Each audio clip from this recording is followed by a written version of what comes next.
ঈদযাত্রায় চুরি ছিনতাই অনেকটাই নিয়ন্ত্রণে রয়েছে বলে জানিয়েছেন র্যাপিড অ্যাকশন ব্যাটালিয়নের মহাপরিচালক একেএম শহীদুর রহমান। তিনি বলেন, ঈদে ঘরমুখী মানুষ যাতে নিরাপদে বাড়ি ফিরতে পারে সেজন্য ঢাকা চট্টগ্রাম মহাসড়ক সহ বিভিন্ন এলাকায় আইনশৃঙ্খলা পরিস্থিতি নিয়ন্ত্রণে কাজ করছে র্যাব।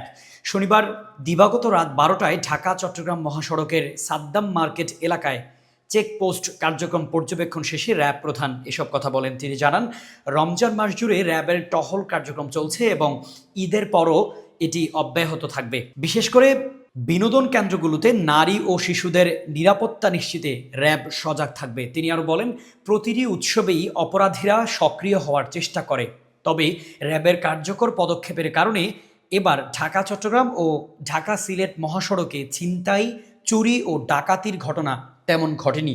র্যাব নিয়মিত টহল ও চেকপোস্ট পরিচালনার মাধ্যমে ঈদযাত্রা নিরাপদ রাখার জন্য কাজ করে যাচ্ছে। একেএম শামীম খান, নিউজ ডেস্ক, রেভুলেশন 24।